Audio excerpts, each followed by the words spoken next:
সুচন্দ্রাদি, তুমি প্লিজ রাগ করো না।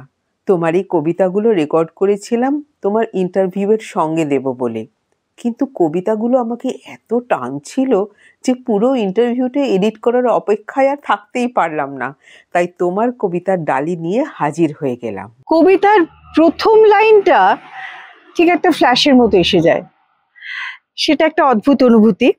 যেমন এই কবিতাটা, এই যে একটা অনুভূতির কবিতা, আমার মনে হয় এটা বোধহয় আমাদের কখনো না কখনো সবারই কোনো না কোনো সময় মনে হয়েছে, হতেই হবে।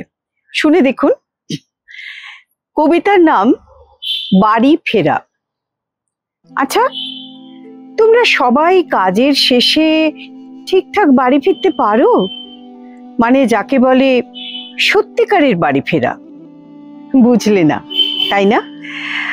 আসলে কি জানো তো, বাড়ি ফেরা মানে দরজা খুলে ঘরের মধ্যে ঢুকে পড়া নয়।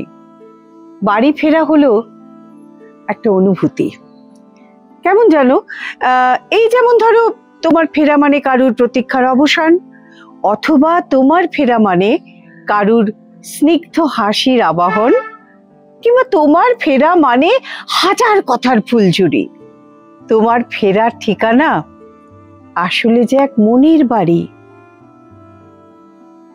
জানো, আমি কতদিন হলো বাড়ি ফিরি না।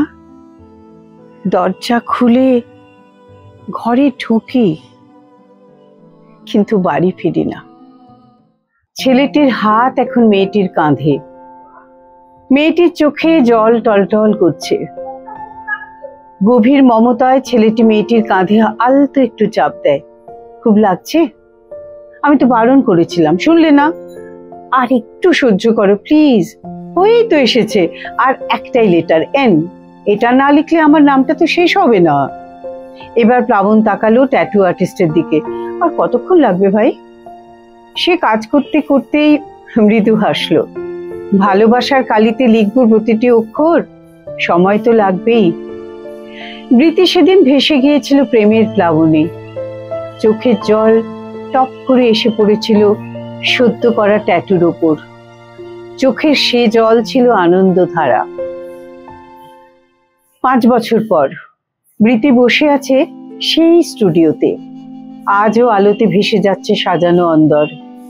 একটি ছেলে একই রকম মগ্নতায় বৃতির হাতের উপর ঝুঁকে কাজ করছে, কিন্তু আজ বৃতির কাঁধে রাখা নেই কোনো ভরসার হাত। ব্যথায় আজও কেঁপে কেঁপে উঠছে তার শরীর, কিন্তু আজ কেউ তাকে দিচ্ছে না আদুরে আশ্বাস। মুখ নিচু করে বসে ছেলেটি অসাধারণ দক্ষতায় মুছে যাচ্ছে ভালোবাসার অক্ষর। বৃতির চোখ থেকে আজও টপ করে জল গড়িয়ে পড়ল অর্ধেক মোছা নামটির ওপর। চোখের সে জল আজ ব্যথার বন্যা।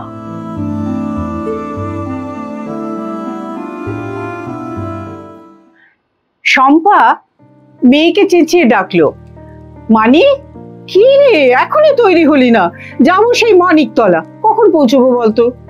উত্তর না পেয়ে একটু অবাক হলো শম্পা। মানির ঘরে সোজা ঢুকেই ও চমকে গেল। সারা খাট জুড়ে অন্তত গোটা 10 সালোয়ার কামিজের সেট ছড়ানো। মানি মুখ নিচু করে খাটের একধারে বসে আছে। শম্পা মেয়ের কাঁধে হাত রাখলো। কিরে, কি হয়েছে? কোনটা পরবি ঠিক করতে পারছিস না তো? মানি খুব ধীরে ধীরে মুখ তুললো। একটাও আমার গায়ে ঠিক মতো হচ্ছে না মা, যেটাই পরছি ভীষণ মোটা দেখাচ্ছে। দূর, তোর ওরকম সবসময় মনে হয়। ওই যে ওই হলদেটা পর, খোটা পরলে তোকে খুব সুন্দর দেখায়। না, ওখানে নিতু মাসি, ছোটন পিসি, রাঙা মামি ওরা সব আসবে তো, আর দেখেই বলে উঠবে, এ মা তুই তো আরো মোটা হয়ে গেছিস রে মানি। না মা, আমি যাব না, তুমি আর বাবা যাও। শম্পা কিছু বলতে গিয়ে চুপ করে গেল। সত্যিই তো, যে কোনো অনুষ্ঠানে যাও, যার সঙ্গেই দেখা হোক, আর যেন কোনো কথা নেই, প্রথমেই বলে উঠবে, কিরে একটা রোগা লাগছে কেন রে? মুখটাও কেমন যেন শুকনো শুকনো, অসুখ টসুখ করেছিল নাকি? তার ঠিক 5 মিনিট পরে আরেকজন, ও মা বেশ পুটন করেছিস কিন্তু, সেবার বড় মামির ওখানে তো তোকে, ইত্যাদি ইত্যাদি। আসলে কি সব মানুষই ভেতরে ভেতরে অসুখী? অন্যকে আঘাত দিয়ে একটা তাৎক্ষণিক আনন্দ পেতে চায়? না হলে এভাবে বলার মানে কি? শম্পা এক মুহূর্ত ভাবলো, মানিকতলা বড্ড দূরে, মানে যেতে ইচ্ছে করছে না। আজ তো বাড়িতে রান্নাই হয়নি, বরং চল পাড়ার নতুন দোকানটায় গিয়ে খেয়ে আসি। মানির মুখটা উজ্জ্বল হাসিতে ভরে উঠলো। চট করে উঠে দাঁড়িয়ে হলুদ সালোয়ার কামিজটা টেনে নিয়ে বলল, মা এটা পরি। সব সুরেরই শেষ আছে, তবু কেন বুকে বাজে ফেলে আসা সুর। এই তো সেদিন যেন এখানে আমরা কজন বুকে নিয়ে স্বপ্ন মধুর। পথ চলা শুরু হলো শেখা, অচেনাকে চেনা শোনা দেখা। কবে যে কেটে গেল এতটা বছর। ক্যান্টিনে চায়ের কাপে, কখনো কাজের ফাঁকে গলা তুলে করেছি চিৎকার। কবিতা, সিনেমা, গান, উত্তেজনা টান টান, বাগম্যান ত্রুফো গোদার। কথা, হাসি, আড্ডায়, বন্ধুত্বের গাঢ়তায় 3টি দশক কবে যে ফুরলো। সত্যি করে বল দেখি, ফুরলো ঠিক, হারালো কি আমাদের তুলে রাখা স্বপ্নগুলো? সত্যি কথা, একদম। এরপরে আর কোনো কথা চলে না। আজকের মতো এই পর্ব এখানেই শেষ করছি, কিন্তু অনেক কথা বাকি রয়ে গেল। যদি পরে আবার সম্ভব হয়, শুধু কবিতা নিয়ে একদিন আমি একটা এপিসোড করবো সুচন্দাদির কাছে। এই আবদারটা রেখেই গেলাম। তোকে সত্যি আমি আমার মানে আন্তরিক ভালোবাসা জানাচ্ছি, কারণ আমি তো নিজের লেখা নিয়ে অতটা প্রচার আমার করা হয় না, মানে একটু আছে এরকম আর কি। ভাবিও না যে আমার লেখা এক কিছু, কিন্তু যে তুই যে শুনে এই যে ভালো বললি, আমার আবার একটা লেখার হয়তো নতুন কিছু আসবে। আমি কেন, এটা দর্শকরা যখন দেখবেন, শুনবেন, কমেন্ট আসবে, তুমি দেখবে সবাই ভালো বলবে, কারণ তুমি খুব ভালো লেখো। এবং আজ এইবারে এই কথাটা বলে আমি অনুষ্ঠান শেষ করব।